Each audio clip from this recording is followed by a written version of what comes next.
Amen. Bonjour frères et sœurs.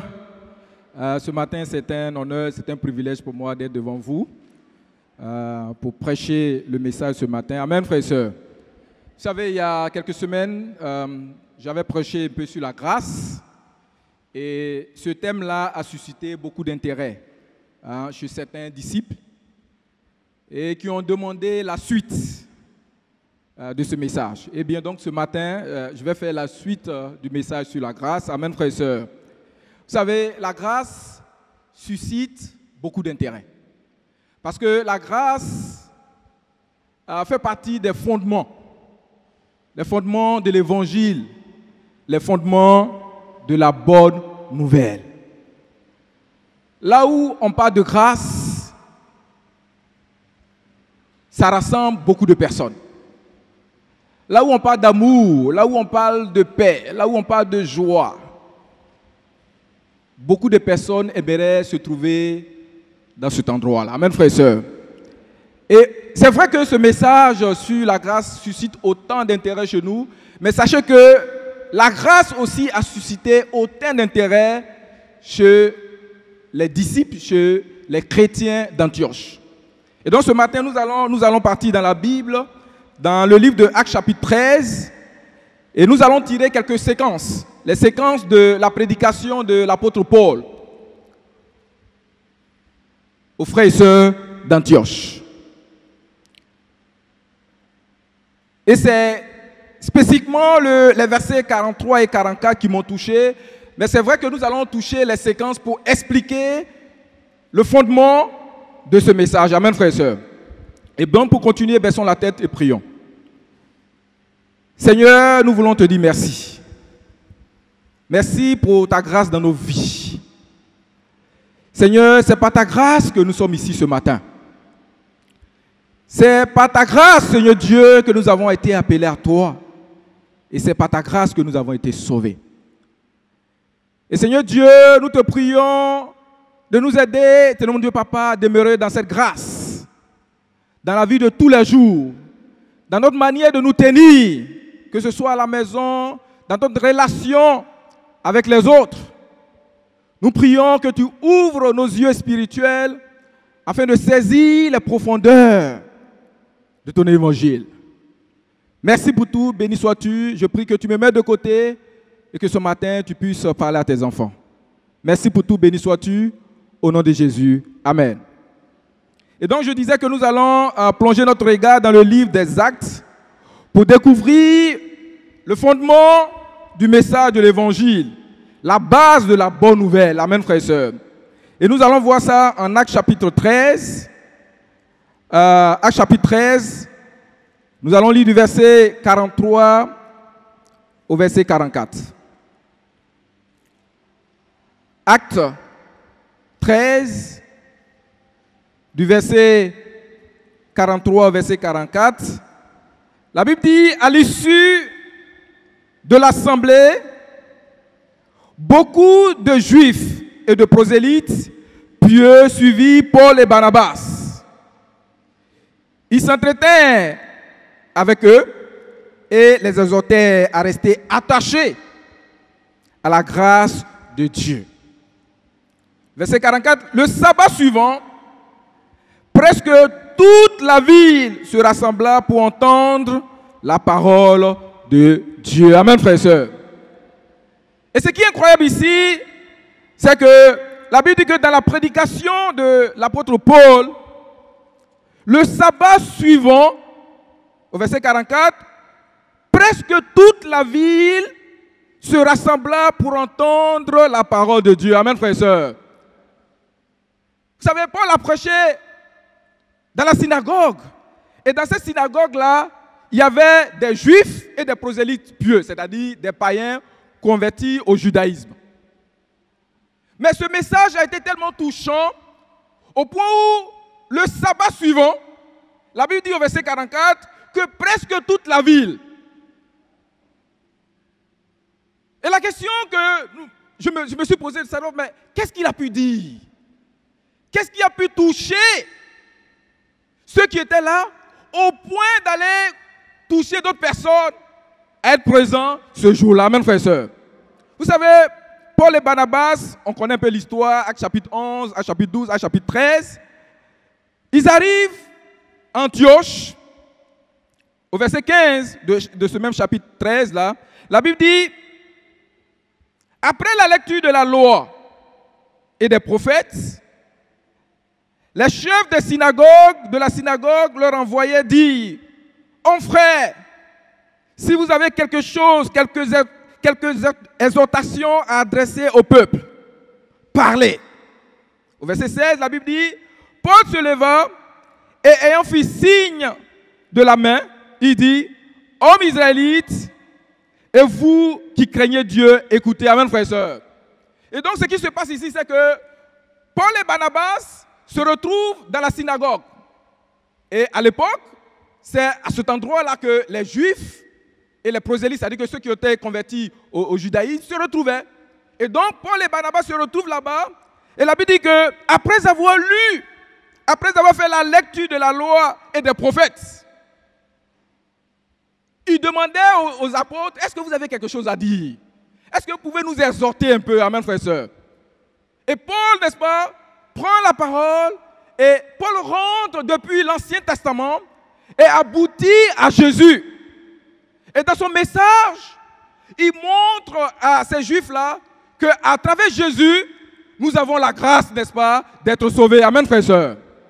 Et que ce n'est pas la loi, parce qu'en fait, c'est vrai qu'ils avaient connu l'Évangile, mais les gens venaient toujours dans la synagogue et ils ne faisaient que lire. Ils ne faisaient que la lecture de la loi et des prophètes. Donc il y a quelque chose qui manquait. Amen, frères et sœurs. Et avant de clôturer son message au verset 43, la Bible dit, à l'issue de l'assemblée, beaucoup de Juifs et de prosélytes pieux suivis Paul et Barnabas. En fait, pour eux, c'est nouveau. Ce que tu nous enseignes, c'est vraiment nouveau. Et la dernière fois quand j'ai prêché, il y a un frère qui me dit, ce que tu nous prêches là, c'est nouveau, hein, par rapport à ce qu'on a entendu jusque-là. Amen, frères et sœurs. Mais la grâce, frères et sœurs, laissez-moi vous dire, c'est le fondement de la bonne nouvelle. La Bible dit la bonne nouvelle, c'est une bonne nouvelle. La crainte n'est pas une bonne nouvelle. La joie est une bonne nouvelle. La paix est une bonne nouvelle. Mais combien de chrétiens viennent à l'église avec la crainte? Combien de chrétiens vivent les relations avec Dieu avec beaucoup de crainte, mais pas avec une relation? Je causais avec une sœur qui disait, pasteur, moi j'ai tellement peur de l'enfer que je ne m'amuse pas avec ma relation avec Dieu. Mais là, il y a un problème. Si dans ma relation avec Rémi, il y a une crainte entre nous, je ne serai pas très ouvert avec Rémi. Mais quand moi et Rémi, il y a une relation, et que la base, c'est l'amour, la base, n'est-ce pas, c'est la relation, rien ne m'empêche, n'est-ce pas, d'être ouvert à Rémi. Mais combien d'entre nous, frères et sœurs, dans notre relation avec Dieu, nous vivons notre relation avec Dieu avec beaucoup de crainte, nous approchons Dieu avec beaucoup de peur. Amen, frères et sœurs. Et ces Juifs-là continuaient toujours d'être dans la loi. Amen, frères et sœurs. Et pour l'apôtre Paul, tout repose pour lui, tout repose sur la grâce de Dieu. Amen, frères et sœurs. Tout l'évangile repose sur la grâce de Dieu. Et Paul résume ça rapidement. Vous allez voir, j'ai pris seulement que des séquences. Nous allons lire seulement le verset 38 à 39 rapidement. Il dit, sachez donc, mon frère, que c'est par lui que le pardon des péchés vous est annoncé. Et que quiconque croit est justifié par lui de toutes les choses dont vous ne pouviez être justifiés par la loi de Moïse. Et voilà ce que l'apôtre Paul explique clairement. Il dit, tout est pardonné par l'œuvre de Jésus. Paul déclare ici que c'est seulement par le sacrifice parfait, complet de Jésus à la croix, que je peux être justifié, je peux être pardonné, je peux être sauvé. Amen, frères et sœurs. C'est ça la fondation. C'est ça le fondement du christianisme, frères et sœurs. Tout dépend, n'est-ce pas, de la grâce de Dieu. Amen, frères et sœurs. C'est possible alors, frères et sœurs, de se sauver. De le faire, frères et sœurs, avec une obéissance parfaite au commandement de la loi que Moïse a reçu. C'est impossible. on ne pourra pas accomplir, frères et sœurs, à la perfection les commandements de Dieu. C'est dans ce sens que Jean même a pu dire rapidement, allons-y, on va revenir à ce passage. Jean chapitre 1, au verset 17. Voilà ce que Jean a pu dire.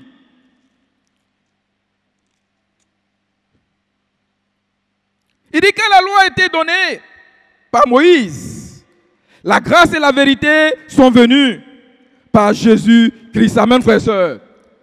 Car la loi a été donnée par Moïse, la grâce et la vérité sont venues de Jésus. C'est ça la bonne nouvelle. C'est l'œuvre d'amour grandiose et complète de la croix. C'est à travers cette œuvre, frères et sœurs, que je peux être pardonné de toutes mes fautes, de tous mes péchés.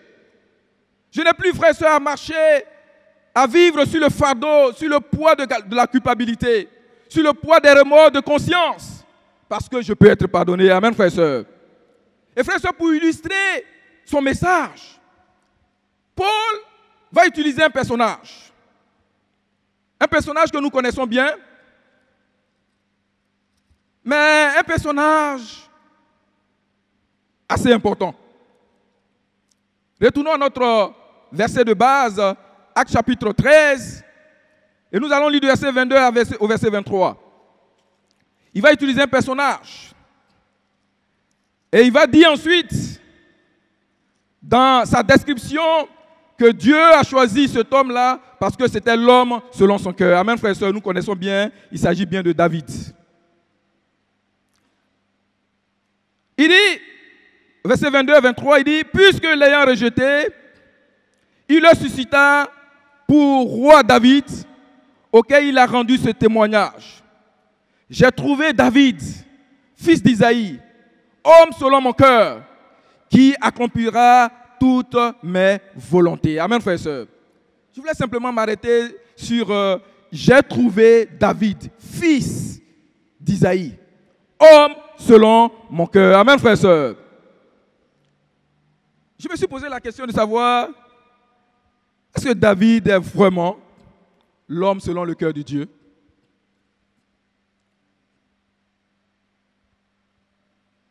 Oui. Vraiment? Nous connaissons l'histoire de David. On va résumer rapidement l'histoire de David. David a été choisi roi et David a accompli beaucoup d'exploits, et nous le savons dans la Bible. Il était aimé, c'était un garçon beau et tout et tout. Et ayant accompli assez d'exploits, au moment où les rois étaient en guerre, lui il a décidé de prendre un peu de recul. Il était sur sa terrasse et il voit une belle femme qui est en train de se baigner. Et la Bible dit qu'après avoir, n'est-ce pas, convoité Bathsheba, il alla, n'est-ce pas, avoir une relation avec Bathsheba. Et Bathsheba tomba enceinte. Et David, c'est un bon roi. Un bon roi, c'est un bon stratagème. Quelqu'un qui, n'est-ce pas, qui a des plans de guerre, il sait tracer les plans de guerre, etc., etc. Il est ingénieux. Et donc il te dit, mais j'ai fait quelque chose, mais comment, je suis un bon roi, comment je vais organiser ça? Comment je vais étouffer ça? Et d'abord, il se souvient du mari de cette dame. Il envoie une lettre. Il dit, bon, au commandant qui était sur la ligne de front, tu m'envoies Uri. Tu dis à Uri de revenir. Et dans le plan de David, c'est qu'il fait venir Uri. Et ce qui va se passer, Uri va coucher avec sa femme. Et plus tard, sa femme va lui dire, je suis enceinte de toi. Ça, c'était le plan. Ouais, David, c'était quelqu'un de très intelligent. Et il fait venir Uri, effectivement. Et Uri, c'était un soldat fidèle. Il est fidèle à son roi. Et il dit, mais moi, en tant que soldat, pendant que tout le monde est en guerre, pendant que les autres soldats sont au combat, moi, je ne peux pas permettre d'être avec ma femme alors que les autres soldats sont au combat. Et donc, Uri décide de ne pas aller dormir à la maison. Le plan de David échoue. Bon roi, bon stratagème. Il faut un plan B. Le plan B, il dit, bon, écoute maintenant ce que je vais faire. Je vais écrire une lettre. Et c'est Uri même qui va prendre la lettre et il va remettre au commandant. Il écrit la lettre. Et dans la lettre, c'est mentionné, tu vas mettre Uri là où le combat là, est chaud. Comme ça, je serai sûr que Uri ne sortira pas vivant. Ça, c'était le plan de David. Et regardez le cœur, regardez le plan, regardez la ruse. Tout autour du cœur de David. Et effectivement, cette fois-ci, c'est un grand stratagème. Donc, le plan marche. Uri est mort. Bon roi, bon stratagème. Et il va utiliser, n'est-ce pas, sa compassion. Il va utiliser sa ruse. Il dit, mais maintenant qu'elle est veuve, et dans l'élan de compassion, je vais la prendre pour femme. Puisqu'elle est veuve. Uri, c'est un combat, c'est un soldat fidèle. Je ne peux pas laisser sa femme comme ça. C'est quelqu'un qui est mort au combat. Qu'est-ce que je peux faire? Il faut que j'aie sa femme à mes côtés, amen frères et sœurs, pour l'épouser. Frères et sœurs, quand on écoute l'histoire de David, vraiment c'est scandaleux. C'est-à-dire que tel que je détaille l'histoire, si ça s'est passé dans ma vie, le pasteur Désiré, ce que tu as fait là, c'est scandaleux. Comment tu peux planifier ça? Comment tu peux planifier la mort d'un soldat qui est fidèle? Fidèle à toi. N'est-ce pas? Mais c'est cet homme-là que Dieu va appeler plus tard l'homme selon son cœur. Ah, mais Dieu, moi, je ne te comprends pas. Parce que si ça aurait été moi, parce que vous allez voir encore l'acte que Dieu va poser, qui va encore plus loin pour nous aider à comprendre ce que c'est que la grâce. Non seulement David est appelé l'homme selon son cœur, mais Dieu va aller encore plus loin. Encore plus loin. Et parfois, quand nous lisons Matthieu chapitre 1, verset 6, peut-être que nous ne faisons pas, parce que quand nous arrivons dans la généalogie, on saute. Mais Jésus est issu de qui? De l'union de qui? Quand tu vois la descendance, Salomon, etc., quand tu regardes là, c'est l'union de David et de Bathsheba. Mais Dieu, comment tu peux faire ça? Si ça s'est passé dans ma vie, on devait trouver quelqu'un, on va dire, Désiré a fait ça. Il a tué. Il a eu un plan. Donc si on doit choisir quelqu'un, ce n'est pas Désiré, la descendance, on va chercher quelqu'un qui est correct, etc., etc. Et là, maintenant, on est sûr que le Fils de Dieu est descendant.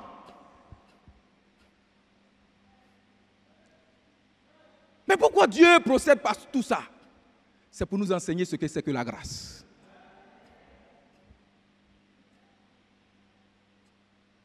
Jésus issu de la descendance, David, Bathsheba, pour nous enseigner, frères et sœurs, ce que c'est que la grâce.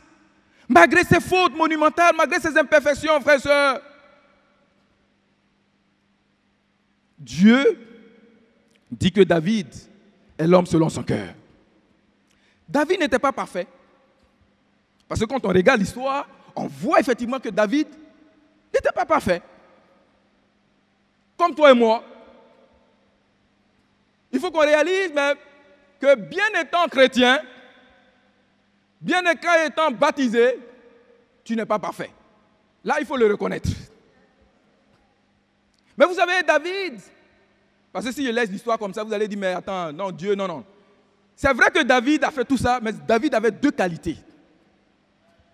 Mais justement, je vais souligner ces deux qualités pour nous amener à comprendre. Ce n'est pas que David a fait ça et puis à la fin Dieu. Non, non, non. C'est parce qu'en fait, David avait deux grandes qualités. Le cœur de David était toujours à la poursuite du cœur de Dieu.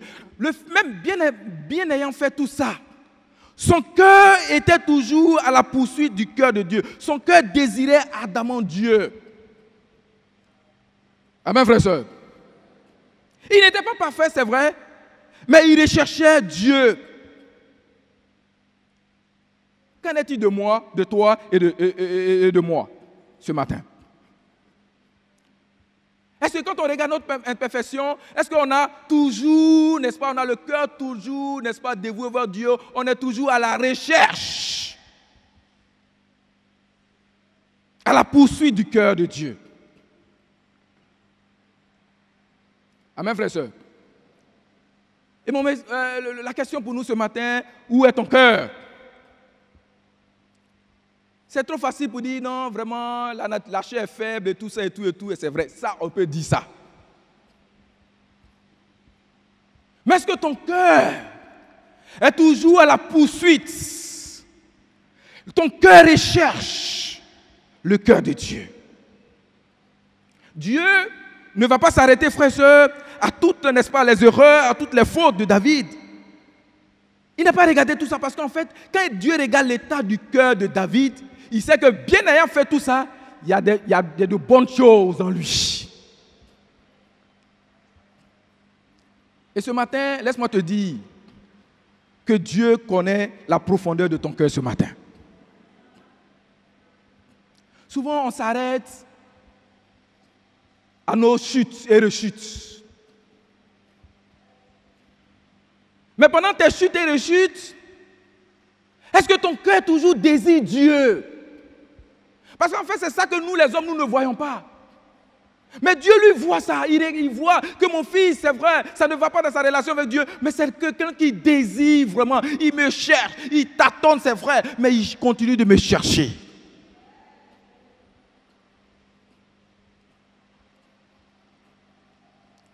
Tu peux servir Dieu avec un cœur sincère, mais dans tes actions, on sent que tu trébuches. On voit que tu tombes. Laisse-moi te dire, Dieu connaît ton cœur. Dieu connaissait le cœur de David. Amen, frère et soeur. David, c'était le vainqueur qui recherchait le cœur de Dieu. Amen, frère et soeur. Et deuxième qualité, frère et soeur, de David, c'est que David avait un cœur repentant. C'est vrai qu'il a fait des choses horribles, mais il était disposé, frère et sœurs, à se repentir. Et frère et sœurs, on voit ça clairement dans le psaume 51, on voit la repentance de David. Et moi j'ai intitulé la repentance de David les 3 R de la repentance. Quand vous lisez du verset 1 au verset 3, j'ai intitulé les 3 R comme résolution. Les 3 R de la repentance. Le premier R, c'est le R de la responsabilité. Vous savez, David a assumé la responsabilité de ses gestes et de ses actions. David n'a pas blâmé Bathsheba. David n'a pas blâmé le diable. Mais dans sa repentance, il dit « Je suis responsable ». Mais combien d'entre nous, frères et sœurs, quand nous tombons dans le péché, nous disons que c'est l'autre. Non, quand je suis parti, c'est elle qui m'a entraîné. Et toi, tu as dit quoi? Oui, il faut assumer la responsabilité de son propre cœur quand quelque chose arrive. Parce que ça n'arrive pas seul. Tu as une volonté. Donc ta propre volonté, c'est de dire non, même si on t'entraîne. Amen, frères et sœurs. Et David a assumé, n'est-ce pas, la responsabilité de son péché. Et le deuxième R, c'était le regret. David a regretté son acte. Est-ce que quand on tombe dans le péché, frère, est-ce qu'on regrette notre attitude? Est-ce qu'on regrette notre acte? Et le troisième R, pour aller rapidement, c'est le rejet. Il demande à Dieu, n'est-ce pas, de rejeter ses péchés. Les 3 R de la repentance. Responsabilité, regret et rejet. Amen, frères et sœurs. Et ce matin, je vais dire quelque chose qui va peut-être vous décevoir, parce que sur la grâce, on déçoit vraiment. Quand on prend le message sur la grâce, on déçoit. Beaucoup de gens voient le péché comme quelque chose de... C'est vraiment négatif. On voit ça, c'est... Voilà pourquoi quand on dit que quelqu'un a péché, ton approche. Toi-même, Dieu, il a péché contre Dieu, mais toi, tu vas vers lui et puis toi, tu es fâché. Amen, frère et soeur. On ne peut pas avoir cette attitude. David dit, Dieu, c'est contre toi seul. J'ai péché contre toi seul. Le frère n'a pas péché contre le désiré, quoi si. Mais on regarde ce qu'il a fait. Tellement c'est mauvais. Et c'est sur ça qu'on juge. On est fâché, lui là, quand je vais l'attraper là, je vais le former. Quand on a dit ça, voilà pourquoi la formation là, ça a tué les choses. Parce que quand quelqu'un fait quelque chose, quand tu dis quelque chose, je vais le former. Pour montrer que la formation est liée à ça. Non, la formation c'est l'entraide. Amen, frère et soeur. Le péché, c'est simplement le fait de ne pas faire ce que Dieu ne veut pas. Mais quand Dieu dit ne pas faire quelque chose là, ce n'est pas pour te brimer. C'est pour mon bonheur. Si tu vois la chose de cette façon, tu ne vas pas te confiner dans quelque chose. Non. En fait, Dieu dit de ne pas faire ça parce que c'est pour mon bonheur. Amen, frère et soeur. Dieu sait, il t'a créé. Et il sait ce qui est bon pour toi. Il dit, mon fils, ne fais pas ça, ne fais pas ça, ne fais pas ça, ne fais pas ça, ne fais pas ça. C'est tout. Amen, frère et soeur. C'est tout. Mais l'attitude de beaucoup, c'est que même quand on tombe dans le péché, ce qui se passe, c'est que souvent c'est difficile pour nous d'admettre qu'on a péché. On va tourner des excuses. Parfois même, il y a des demi-vérités dedans. Même dans ta repentance, là, il y a des demi-vérités dedans encore. Parce qu'en fait, tu es animé par la crainte. Ah, quand ils vont savoir que c'est ce que j'ai fait vraiment, vraiment, ce n'est pas ce qui est dedans vraiment, vraiment, vraiment. C'est ta relation avec Dieu, frère et soeur. C'est ça qui compte. Amen, frère et soeur. Souvent, tu sais que toi-même, tu veux faire croire aux gens que ce n'est pas ça. Pourquoi? Quand je prêche ce message, je me suis souvenu d'une histoire qu'on était au lycée. Vers la fin du mois, c'est-à-dire qu'on s'approche de l'année scolaire, c'est-à-dire qu'en fin d'année, on a calculé notre argent, donc c'est tellement juste. Donc à la fin, il va falloir économiser. Donc qu'est-ce qu'on fait? C'est qu'à midi, on achète du pain, et il y avait un monsieur qui vendait juste devant notre porte. Il vendait les choukouya là. Donc nous, on rentre à la maison, on met l'huile. Et le choukouya est là, on lui dit simplement, mets le pain là-dessus. Mets le pain, ouvre le pain. Nous, ce qu'on veut, c'est la fumée. La fumée, là. De la viande, là. Que la fumée, là, rentre dans le pain. C'est ce qu'on voulait. Et quand la fumée rentre dedans, parfois, quand tu manges, tu as l'impression que tu es en train de manger du choukouya. C'est l'odeur. Ça dit qu'on ne voulait pas manger pain à huile simplement. C'est l'odeur du choukouya et tout ça, et tout, et tout. C'est ça. Et donc, on mange. J'étais avec mon voisin, il dit, est-ce que toi tu sens? Est-ce que tu sens que... Il dit, non, je sens que... Mais en fait, on mange du pain, c'est la fumée, c'est pas du choukouya.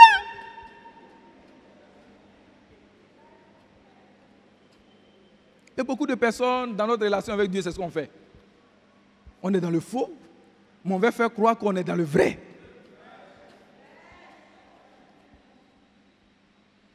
Amen, frère et soeur. Frère et soeur.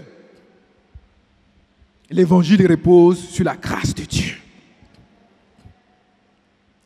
Et quand Paul et Barnabas ont prêché sur la grâce de Dieu, frère et soeur, regardez la réponse. Allons-y rapidement, vous allez voir la réponse. Waouh!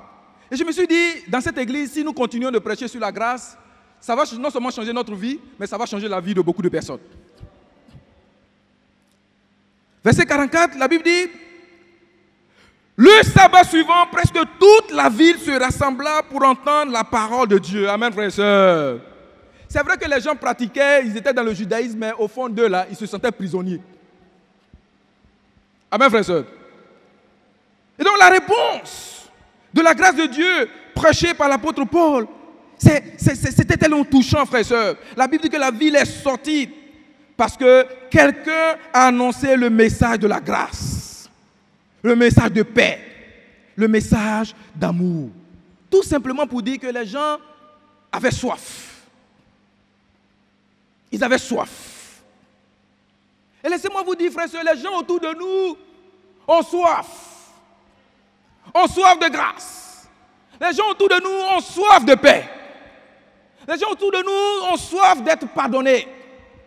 Nous-mêmes, nous avons soif de ça. Moi, la seule raison qui m'a motivé à venir à l'église, c'est parce que j'étais fatigué du monde. C'est-à-dire que le monde, j'étais fatigué de faire. Moi-même, je faisais les choses, mais moi, j'étais fatigué même des choses que je faisais. Je m'en vais boire ivre, mais le matin, je regrette toute la journée. J'ai dit, mais comment toi, tu t'es levé, tu allais boire et puis le soir, toi-même, tu regrettes. En fait, j'ai compris que en fait, ce n'était pas ma vie. Je faisais des choses, mais je n'étais pas dedans. Et donc, quand on m'a annoncé le pardon, quand je suis venu à l'église, j'ai vu l'amour, quand j'ai vu la joie qui régnait, je suis resté. Parce que j'étais assoiffé, c'est des choses que je cherchais dans le monde. Le monde ne pouvait pas me donner ça. J'ai trouvé ça dans l'église. Frères et sœurs, quel est le message de grâce que nous prêchons autour de nous? Où est la paix? Où est le pardon? Vous savez, il y a un sondage qui a été fait par un certain Mark Ruffin. Et la question était la suivante. Quels sont les mots que vous aimeriez entendre le plus? Ou bien les mots que vous aimeriez entendre le plus. La première réponse, c'est-à-dire quand il a fait son sondage, c'est une étude, quand il a fait son sondage, voilà ce que l'étude a révélé. Ce que les gens aiment entendre, c'est « je t'aime ». Ça, c'est premier. Deuxième, « je te pardonne ». Amen, frères et sœurs. Deuxième, « je te pardonne ». Troisième, « viens, le souper est prêt ». Quand il a fini de faire son sondage, c'était clair. C'est-à-dire que les mots que les gens aimeraient entendre, c'est « je t'aime ». Ah. Et le deuxième, je te pardonne. Quand quelqu'un dit, quand tu as fait quelque chose, puis la personne te dit, je t'ai pardonné ou bien je te pardonne, tu ne peux pas ressentir la joie. Mais la troisième réponse aussi intéressante. Quand tu es là, tu as faim, et puis on dit, viens. La nourriture est prête. On va manger. Moi, je me souvenais quand je partais jouer au ballon, souvent, j'avais faim, mais je partais jouer au ballon. Et puis, j'ai une de mes soeurs qui vient me chercher pour dire, maman dit de venir, je laisse tout. Je laisse tout parce qu'il s'agit de la nourriture. Et quand j'étais au lycée, j'étais chez des musulmans, des Maliens. Avec eux, tu ne peux pas rater l'heure du repas. Parce que non seulement on mange ensemble. Le père de famille, il est là, nous tous on est autour. Il n'y a pas de tabouret pour quelqu'un, nous tous on a. C'est là-bas que j'ai appris à manger. Le riz ne doit pas verser. Ça dit que tu laves les deux mains, pendant que tu manges, tu mets l'autre en bas. Quand ça verse ici, tu mets ici. Là-bas, j'ai appris à savoir économiser. Parce que même quand ils finissent de manger, même si tu es rassasié, tu es le plus petit, tu dois toujours rester. Ils finissent. Le premier jour que j'étais arrivé, j'étais venu avec mon père. On finit de manger. Moi, j'étais rassasié, donc je me lève. Il m'a appelé, il dit, mais attends, toi, petit là, on est tous à table et tu es le premier à te lever. Assieds-toi. J'ai dit, non, je suis rassasié. Il dit, assieds-toi. Ils ont fini de manger. Je prends l'assiette, je vais déposer. Il dit, non, il y a des grains de riz dedans. J'ai dit, je fais quoi? Il dit, c'est le mot qu'il a utilisé, il dit, il faut racler. Il faut racler. Donc, en fait, tu dois déposer l'assiette là vide. Donc, j'ai raclé tout. Et puis il dit, j'ai raclé, ça est dans ma main. Il dit, mais quand on racle, on fait quoi? On mange. Mange. J'ai mangé. Et je soulève L'assiette, il dit, regarde devant toi. Il dit quoi? Il dit, regarde le riz qui est là. Un enfant de 2 ans peut manger ça, il va te rassasier. La prochaine fois, je ne veux pas de riz devant toi. C'était une formation. Le deuxième jour, on nous sert à manger, mais le riz est chaud. Frère et soeur, je vous dis, chaud. La sauce venait de descendre du feu. Ils ont versé dessus. Je mets ma main, je lappe. À la fin, je sors et puis je vais manger dehors. Et puis son fils me dit même, ah, Désiré, si c'est comme ça que tu veux continuer là, ton argent va finir. Hein? Il faut apprendre à manger avec nous, même si c'est chaud. J'ai dit, mais je ne peux pas. Il dit, apprends. Et donc, je n'apprenais pas. Et puis, à un moment donné, mon argent était fini.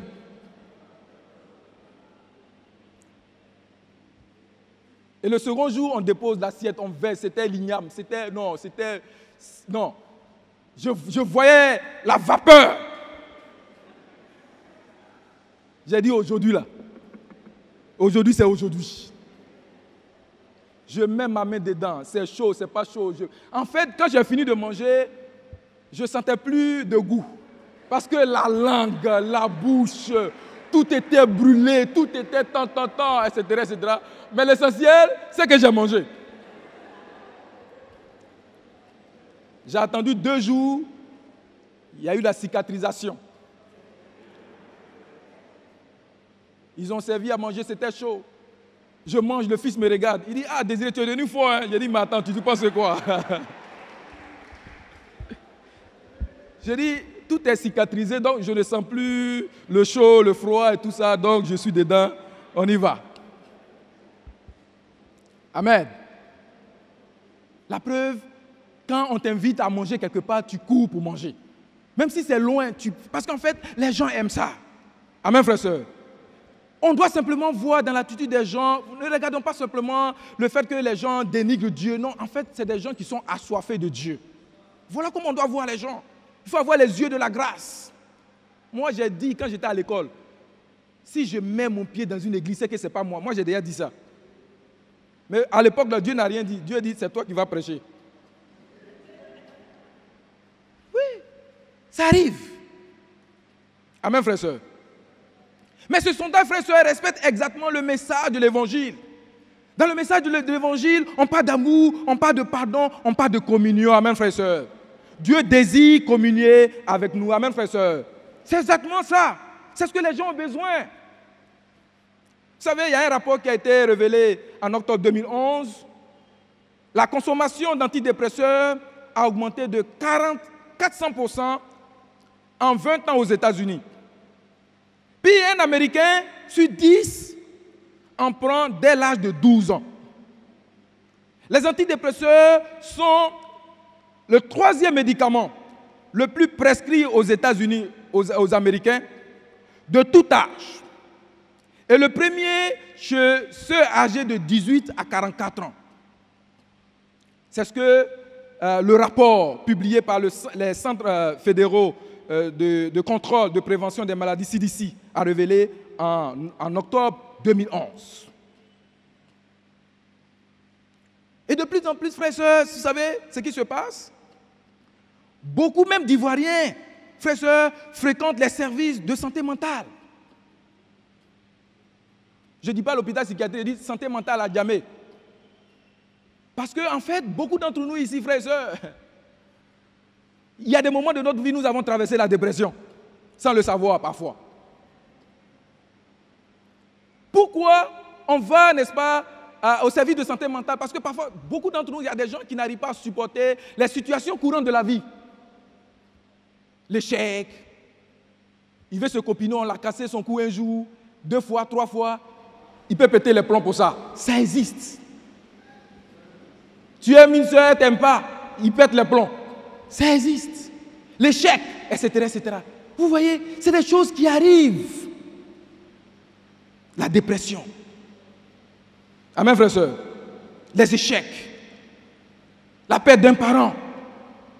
Les gens souffrent autour de nous. Amen, frères et sœurs. Que dire de l'anxiété, frères et sœurs, les problèmes de famille? Nous vivons aujourd'hui, frères et sœurs, dans une société de plus en plus anxieuse. Amen, frères et sœurs. Et vous savez, comme si le monde, les phobies n'ont pas suffi, le monde, la société vient de créer, frères et sœurs, une autre phobie. Et la nouvelle phobie qui existe aujourd'hui est appelée nomophobie. Nomophobie est née de la contraction nomophobia. C'est-à-dire, la nomophobie, c'est le terme relatif, c'est un terme récent, qui désigne la phobie de ne pas avoir son portable à portée de main. Aux États-Unis, il y a des gens qui font se faire consulter pour ça.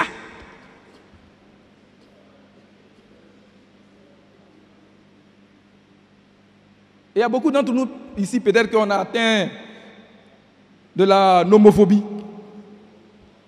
Tu ne fais rien sans consulter ton portable. Quand tu laisses ton portable à la maison, tu es... Un jour, tu n'as pas consulté, c'est comme si le monde tombe sur toi. C'est une maladie aujourd'hui. Ou pour ça, on a besoin d'aller voir un psychiatre. Il y a des gens, ils ont portable, ils regardent, et puis ils tombent. Ou bien ils vont cogner des choses, etc., etc. Ils ont oublié un portable, et ils ont oublié leur portable à la maison. Ils sont au travail, mais ils sont malheureux.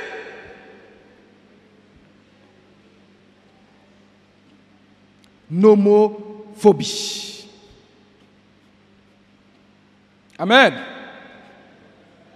Je vais laisser les thèmes techniques, sinon le thème technique. Le thème phobie désigne une véritable névrose. Il peut paraître un peu excessif et peut qualifier d'angoisse ressentie par un individu lorsqu'il est séparé de son téléphone. La nomophobie a été révélée par une étude d'une structure qu'on appelle Post Office en 2008 qui a révélé que 53% des utilisateurs de téléphones mobiles présentent des symptômes d'anxiété en cas de perte, de mauvaise couverture du réseau ou de batterie faible.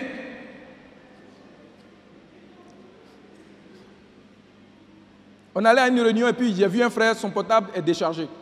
Mais il ne pouvait pas assister à la réunion. Il vient un peu, vous n'avez pas de chargeur? Il n'y a pas quelqu'un qui a un chargeur? Il atteint de la nomophobie. Amen, frère et soeur. Amen. Et je vais vous donner quelques caractéristiques. Je ne vais pas vous donner tout. Vous allez vous-même, vous allez analyser pour voir si toi tu atteins ou pas. Je vais donner seulement que 5 caractéristiques rapidement. Ne pas pouvoir accéder constamment à de l'information sur mon smartphone me rend mal à l'aise. Je me sentirais agacé si je ne pouvais pas consulter l'information sur mon téléphone quand bon me semble. Ne pas pouvoir m'informer, actualité, météo, sur mon téléphone me rend nerveux. Ce serait inquiet de ne pas pouvoir être joint par mes amis ou ma famille. Je serais inquiet de ne pas pouvoir recevoir un texto ni d'appel. Ah non, je vais rater quelque chose, etc., etc. Je me sentirais anxieux de ne pas pouvoir garder un contact avec ma famille ou mes amis. Si c'est ce que tu es, si tu te retrouves dans ça, là, tu atteins.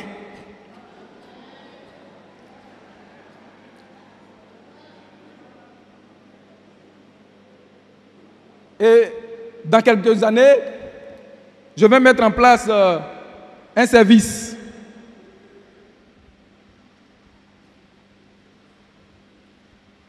Je vais mettre un service dans l'église pour ceux qui sont atteints de nomophobie. Moi-même, je suis dedans. Comme ça, on va être un groupe de soutien, on va se soutenir, on va s'encourager à surmonter toutes ces choses. Amen, frères et sœurs.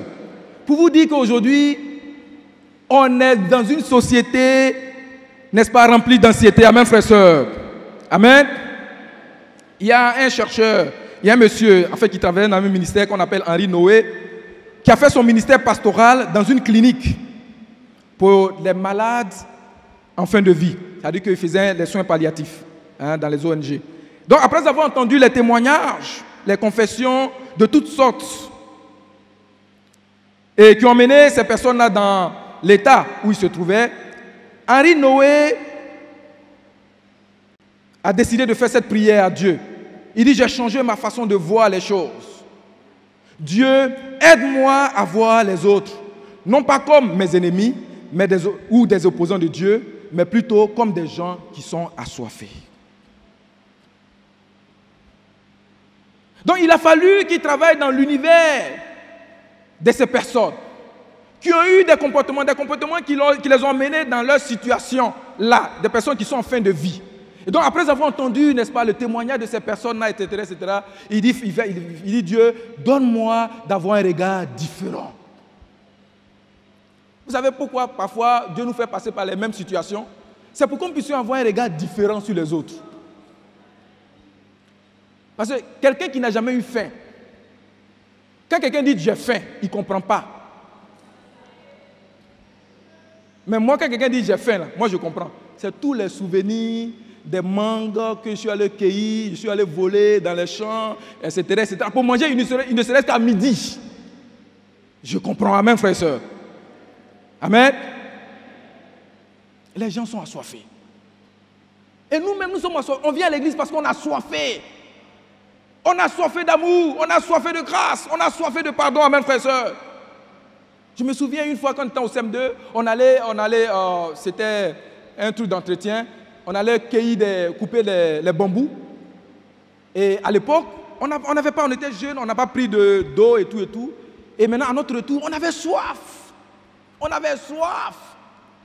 Et j'étais avec un ami, on transportait les bambous. Et cet ami dit, on ne peut pas arriver. Donc ce qu'on a besoin de faire, c'est de laisser le bambou et de marcher. J'ai dit, mais le directeur nous attend parce que le directeur compte.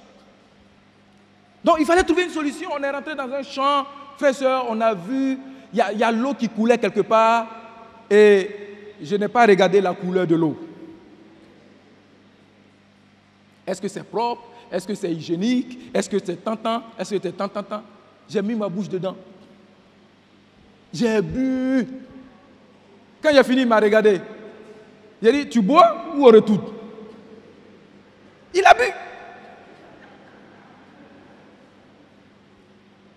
Donc les gens qui sont dans le monde boivent toutes ces choses. Les choses horribles. Parce qu'il n'y a rien d'autre. Le monde n'a rien d'autre à leur proposer. Qu'est-ce que nous avons à proposer à ce monde-là, à ceux qui sont assoiffés? Souvent, on les regarde dans les belles voitures, on pense que non, vraiment, lui, il n'a pas besoin de... Tu le regardes et puis toi, tu dis, lui, il n'a pas besoin de Dieu. Parce qu'il est dans la voiture. Parce que pour toi, l'évangile, c'est la voiture. Pour toi, l'évangile, c'est la prospérité.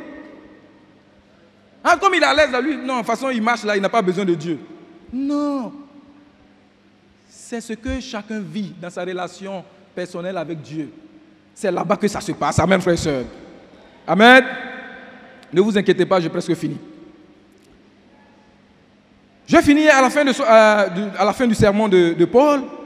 Paul invite l'auditoire à rester attaché à la grâce de Dieu. Si vous n'avez pas vu de thème, c'est pour faire de grandes choses, restons attachés à la grâce de Dieu. Vous savez, Paul rappelle que nous devons rester attachés à la grâce de Dieu parce que c'est tellement facile de commencer par la grâce et de tomber dans le piège de la religion. C'est très facile. Combien de personnes disent c'est par la grâce qu'on est sauvé? Mais souvent on a l'impression dans leur attitude que c'est par leurs efforts qu'ils restent sauvés. C'est là par la grâce qu'on est sauvé et c'est par la grâce qu'on reste sauvé. Amen, frères et sœurs. Beaucoup de personnes, beaucoup d'entre nous réagissons comme on tombe dans le piège du frère aîné en Luc 15. Quand il voit son jeune frère qui rentre à la maison, il reçoit le pardon de son père. Il était tellement aigri et qu'il refusait même de rentrer dans la maison. Et il dit à son père, celui-là qui a dilapidé ton argent, il allait faire tout ce qu'il a voulu faire et tout. Et maintenant quand il revient à la maison, tu tues le veau gras pour celui-là. Et son père lui dit, ton frère était mort mais il est revenu à la vie. Et vous savez ce qu'il ajoute? Moi j'ai travaillé dur auprès de toi. J'étais là. Tu n'as pas vu que j'ai travaillé dur? Je me suis battu. Je me suis donné. Combien de personnes réagissent comme ça, même encore ici? à l'église. Ah Dieu, nous on s'est, si l'église est comme ça, c'est parce que nous on s'est donné. C'est pas toi, c'est la grâce de Dieu. C'est la grâce de Dieu qui m'a sauvé, c'est pas toi, hein, c'est pas tes efforts. Hein. Parce que celui qui m'a touché là, c'est la parole de Dieu. C'est la parole de Dieu qui m'a touché et non toi. Frère, est-ce qu'on comprend?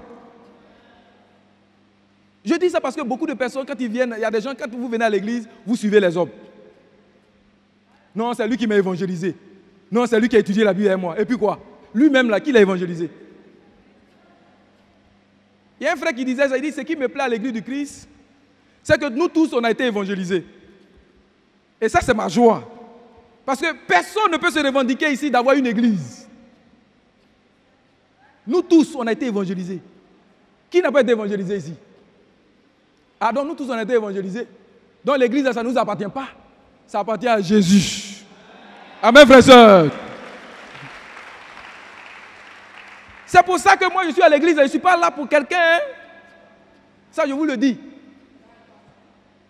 Si tu as à cause de X, ou de Y, je ne serai pas là.